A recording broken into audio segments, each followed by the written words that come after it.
In our Women's Month feature, we visit Chesa Joan, the lead of Kolongei women's group in Kapchorwa District. The group was formed as a way to sustain livelihoods of these women's families to supplement their men's support. Let's take a look.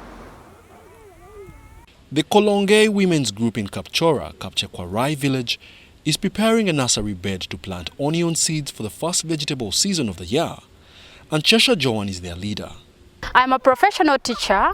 I teach history and CRE, currently private, but along the teaching profession, I decided to join farming. And I didn't like doing farming individually. I decided to go in for farming in form of a group. So I decided to make many friends, most especially my neighbors.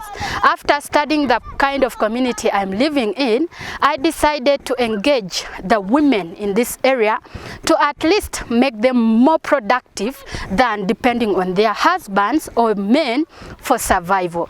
Formed in 2015, the group was set up to empower women in Kapchorwa village. When I interpreted Kolongei means to bring up or to start a living, coming up, women raising their own households to better levels. So it's called Kolongei Women Group. The group specializes in growing vegetables like onions, cabbage, sukuma wiki, carrots and spinach, which yield bigger and quicker earnings compared to annual crops whose returns take long.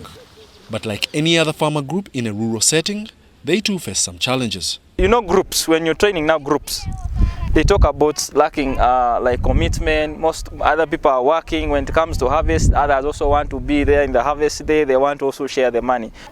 I'm happy they are now repairing, they're making roads, but the road networks, when you harvest your onions like from such a place, to reach it to town is not easy.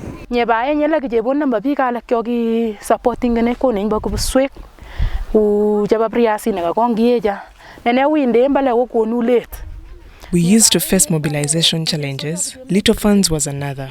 We also used to plant local varieties of onions, which took a long time to mature and yielded low profit.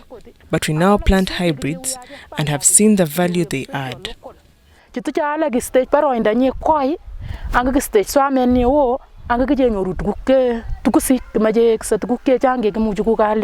this effect, they have recently adopted a hybrid onion variety called Red Coach F1. Last year, Red Coach earned us about 20 million in the first season. In the second season, we were able to get 25 million. And in the third season, because rains also took long last year, so we were also able to get about 30 million. So we did not face a lot of challenges during the corona period. When the others were crying, for us we're eating. Although the prices, we had a challenge with the prices. That was price fluctuation. The market was not so much good, and it became very difficult for us to sell. So what we did, we had to store, and then later we got a price of 1,000, which was not so good, not so bad, fair. At least we sold out and it did us well. According to World Bank, women own less land compared to men, and yet they make up more than half of Uganda's agricultural labor force, thereby leading to low productivity.